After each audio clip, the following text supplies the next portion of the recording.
Good afternoon, everybody. We're having a talk about coaching this afternoon, brought to you by the Equine Warehouse.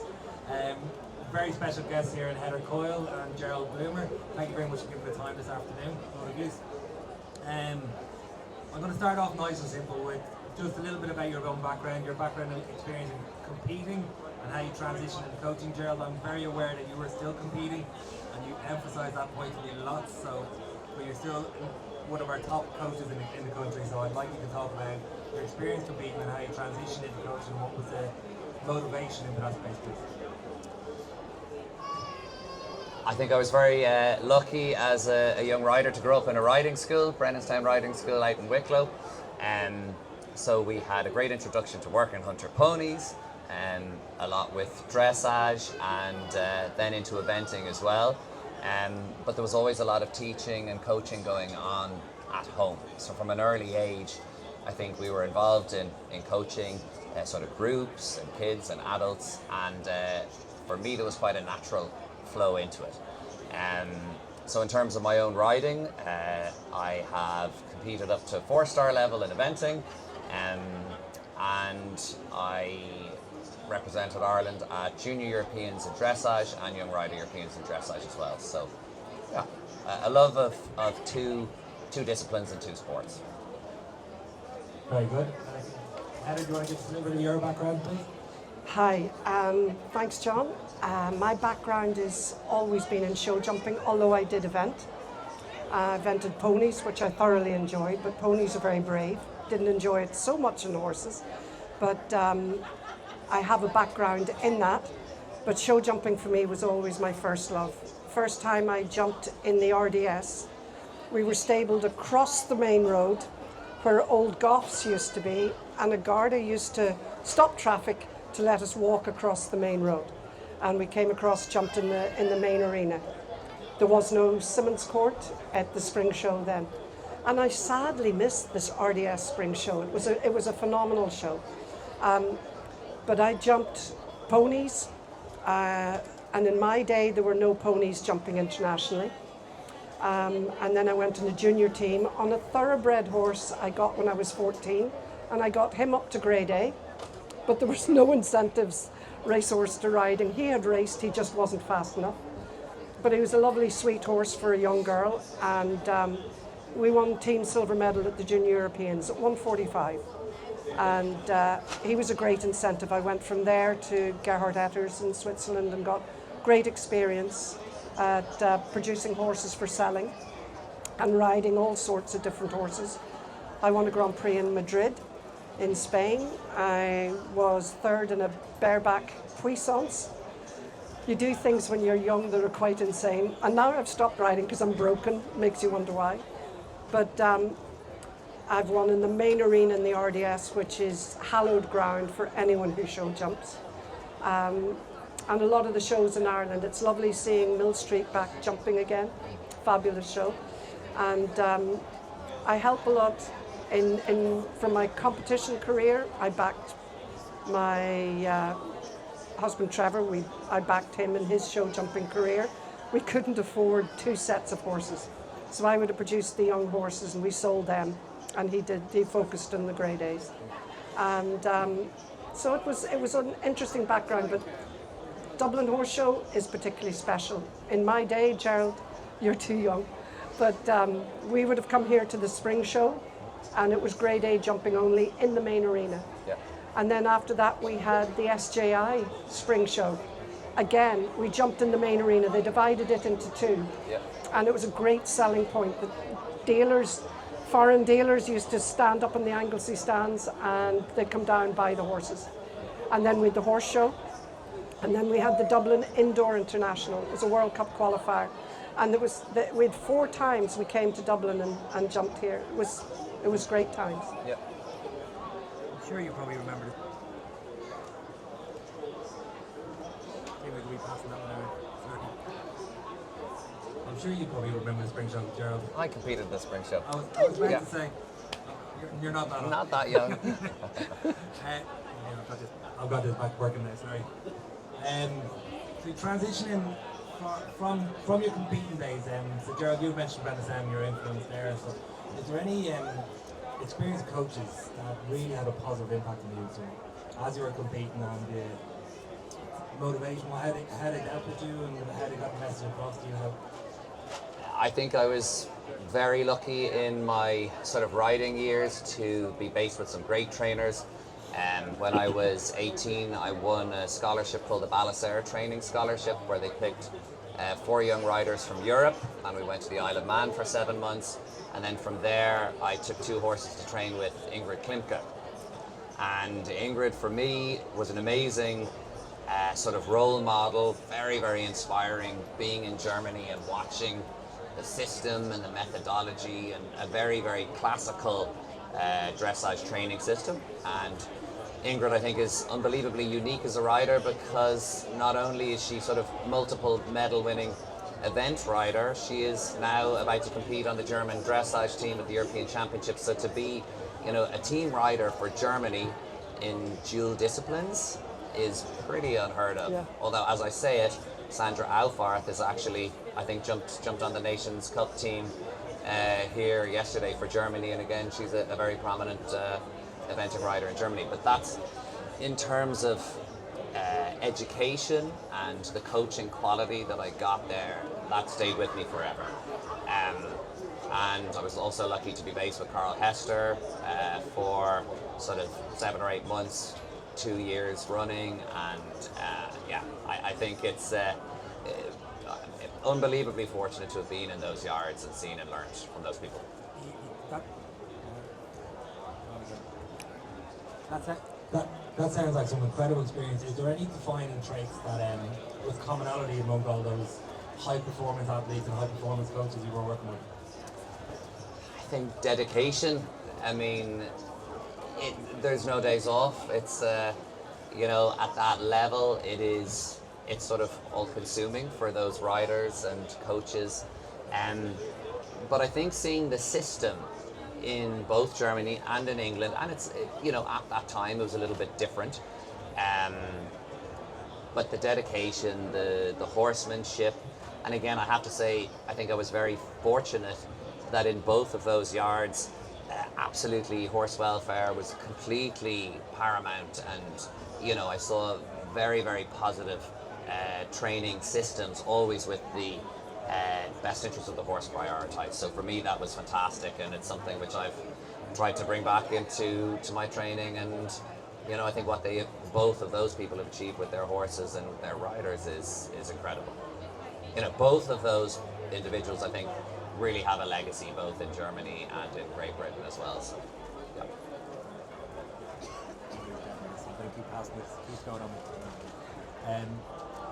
Heather, you've had an unbelievably distinguished career in coaching, and I know we were talking the other day, and you had numerous athletes over at the Europeans. You've had athletes competing in here this week. When you were transitioning coaching, what were the main challenges, and how did you sort of overcome them? I presume you had some mentors to work with, or people to bounce ideas off. So, how did you find the transition into coaching, and what did you lean on to for help? Good question, John. Thank you. My main inspiration was the late, great Paul Dara. He was someone I trained with, and I trained in Waterside when he moved there. And Paul's success was, he was a very clever man, and he would try to find a key. He always used to say, every horse has a key. And if you can find that key, you can take the best out of the horse without leaving the horse with nothing. So the horse will keep trying to give you his very best every time he competes. And he was the biggest inspiration to me, and also because he was my coach at the time, he got me interested in the how he coached. And he would coach by very much putting the responsibility onto the rider to improve, and that was the rider's role. He gave them the ideas, he talked, but his inspiration just was bubbling out, and he was a great mentor. My mum sent me off to go and do my BHS exam, so I did my AI. This coaching program didn't exist. So I had that. And when I was asked to go and do coaching by Jerry Mullins and John Lettingham and John Hall, all asked me to go and do this coaching program, go and do my level 1. And I said, but I am an instructor. And they said, not with this program. So I went to do it, and I was probably pretty cross the first 2 days. I didn't get it. And after I did the first 2 days on the coaching course, I got it. The difference between what was then the BHS system and this coaching course. This coaching course is about coaching the competition rider. So it's about helping a competition rider become better. And it blew me away when I must be a bit dense, but it did take me a while to understand the difference between coaching and instructing. And I love this program, absolutely love it. Brilliant, thanks, Heather.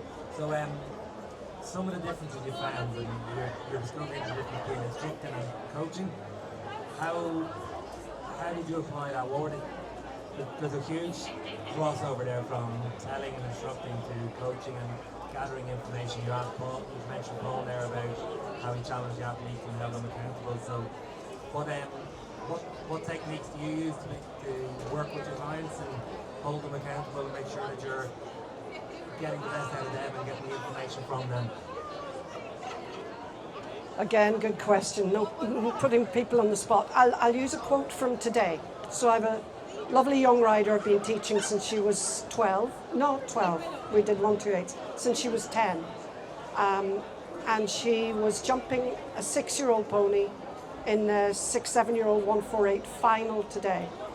And it's not a big moving pony, and it was quite a twisty, turny jump off. She was clear in the first phase, and she turned to me just as we were going in, because we'd studied the course, we discussed the course, the jump off, and she turned to me just at the gate and said, Heather, I don't think I can do that inside turn, inside number 3 to number 8. I don't think I can do that. And I said to her at the gate, that's your choice, Maeve. You go in and you do the best you can, so you'll know the feeling when you land. And when she went in, of course she did the inside turn. She jumped clear, not as quick as the big moving ponies, but she finished 5th, and it was a phenomenal result for her. And she has produced the pony from when it was 4 years of age. But if I had told her she had to go the inside line, and she rode it not believing that she could do it, it would maybe not have worked as well. But because the choice was hers, she made it, and she was determined to make it happen. So if you tell someone to do something, it might not happen. The choice, I believe, for a rider, they have to take that responsibility. And when they take the responsibility, you give them the options and they take the responsibility, a competitor will come out in them, and they will learn. And again, she's 13 years old, this child, so it's big learning of skills to be able to come up with these responses. Yeah, and I think I'd add to that. In the olden days and with the old sort of teaching style and teaching system, it was all one way and do it this way and do it my way. But I think giving responsibility back to the riders is absolutely hugely important, and thinking riders make great riders. They do. And that they can go home and produce the goods, not just when they're in the ring with Heather or I or their own coach, but that they start to, educate their own ponies or horses, and hopefully when they come back to us weekly or fortnightly, we'll start to see the improvements happening, that's really satisfying as a coach. So yeah, I think involving them, it's definitely a two-way process, and the more feedback we can get from riders is very helpful for us. Great, guys. I'm gonna, Gerald, actually, when you stood in the stand here, you said you don't like technology. So I'm actually going to ask a question about technology. So in the since the onset of mobile phones, obviously people are recording their rounds and reviewing or doing video reviews and stuff. How influential has the transformation of the video technology or other technology used? I know some people use the micing up to the rider in rings and stuff like that. But how influential do you find the technology, and How has that transformed coaching? I love the video, and when I coach, I involve the parent, because there's always a parent if they're underage or someone who comes with the rider when they're doing the round. So show jumping coaching is slightly different to dressage coaching. In show jumping, we give them the task, let them go and do the task, and then we discuss what happened. And I think the importance of a coach is to listen to the rider, listen to the rider talk. We only see one part, they have to fill us in with their feel. But I love getting the parent to video very often the warm-up, and I can't help them with that, but video the round, and I'll stand beside the parent and I'll talk over the video so they have feedback live. And I find for a lot of show jumping riders, especially if I'm doing group lessons, that feedback on the video for the parent, for the child afterwards, they've constantly come back to me and said it's been very useful. I think I'd echo what Heather is saying there. I think video review is massively helpful. I know that myself as a rider, somebody can tell you something till they're blue in the face, and then you see a picture or a video, and suddenly it's brings reality home. The video or the photo doesn't lie. We use when I'm doing my dressage coaching now like a very, very small earpiece which goes in the ear of the rider, and even that one, it's called No Shout. There's now no wire. It used to be a piece of kit in the pocket with a wire up to the ear and a mic for the rider, but technology now is improving all the time, and even this is a two-way, so that has a mic in it that sits in the ear of the rider and they can speak back to me. And somewhere here where there's a lot of noise or a lot of atmosphere, and it's not possible for a lot of coaches always to be standing in the middle of the ring, like it's an amazingly effective piece of kit. And then I think just talking about technology, I think during COVID, when obviously we had travel restrictions and things like this, online coaching did probably get a start or a boost. I don't know how much of it there was before that, but I have been lucky myself to have some training with some top coaches in Europe, which we do sort of over FaceTime or video link and just with a mic in my ear, and it's an amazing way to have access to maybe a coach that you mightn't be able to otherwise. And that goes for, I know lots of clients working with their coaches in Ireland, like you might have a coach in Dublin and a rider in Cork, and travel and things aren't always easy to arrange, so the technology is massively helpful. Yeah. Okay, thanks for that. You kind of steered me on a question. I haven't really prompted you on this one, but I'm going to ask anyway. With the obviously the restrictions that came in place in the online learning platforms and stuff, interaction with coaches and staying up to date with trends, and how, like at that time, there was a lot of communities of practice where people come together and share best practice in coaches and look at different emerging trends in coaching processes. How do you guys stay up to date in trends, and what resources do you have out there for yourselves? Traveling, top class competition, going and watching riders at the very best level, talking to other coaches, talking to riders. It's never-ending learning. My grandfather passed away when he was 98, and he said if he'd lived till he was 100, he would have learned something new about a horse when he was 100 he didn't know before. So to me, we never stop learning. We lose the will to learn, but it's a never-ending process of learning, and we learn from each other. Mistakes are how we learn, but it's quite important to turn a mistake into a positive. The only negative is if you don't learn from it. So mistake, that is a learning opportunity. Absolutely.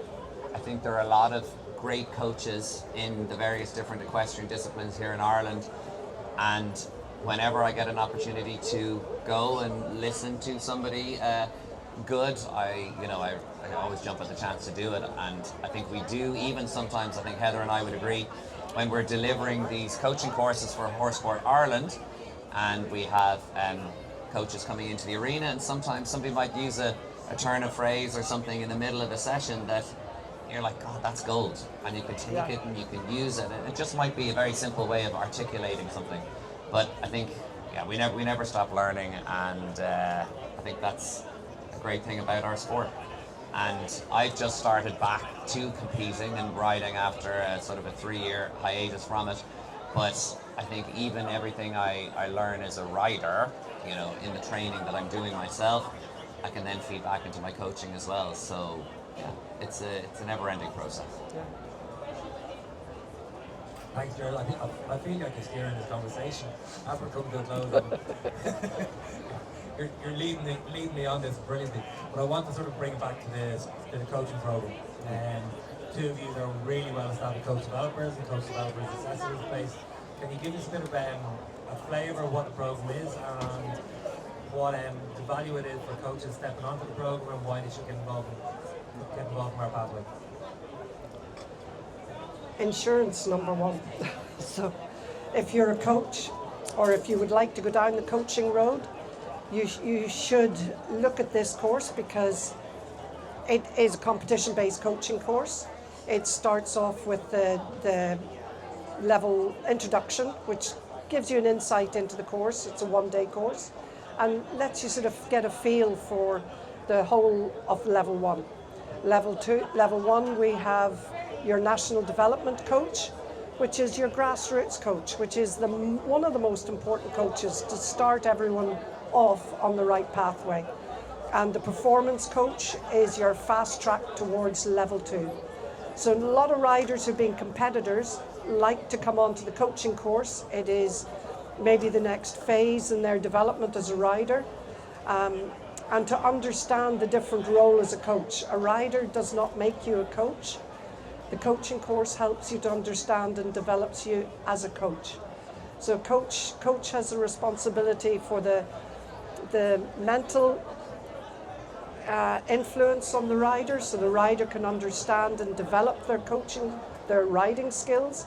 And level 2, that stage that's where you're a standalone coach, and it is quite a big step. The new coaching system from the performance coach, it's going to make that step a little bit more attainable. And then level 3, Gerald and I have both done our level 3, and it is a year of great challenges to do the level 3. It's a very influential course, and again, it's stepping up our learning enormously. Yeah. And we learn, as you say, we learn as much from the people on the course, and it constantly challenges us to keep ourselves up to date and relevant. And I think the course, to pick up on your last point, I mean, for example, the level 1 course was completely overhauled and revamped, and I think there's a really fantastic online manual now. And it's very, very comprehensive. But what I think is probably best about the course is it's very interactive.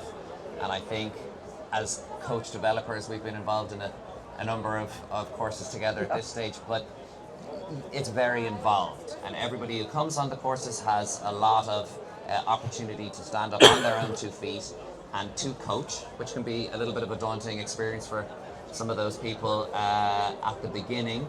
But I think we've seen a lot of people grow in confidence, really develop their skills, learn from each other on the courses, and go on to have successful coaching careers after achieving their various certificates. So I certainly really enjoyed the process from level 1, level 2, level 3. I felt I learned an awful lot, particularly doing the level 3 course was really very educational, and I think we are lucky to have some very experienced coaches and coach developers, some of whom were sort of top riders, etc., but all of whom have a lot of experience in the industry. So that's all fed back to the candidates on the courses. And a passion for coaching. Yeah. Brilliant. Thank you very much for your time. You've been so generous, and it's It's always a pleasure and a learning experience chatting to you and listening to you. So thank you very much. Without further ado, well done. Thank you. Thank you very much. Thank you, John.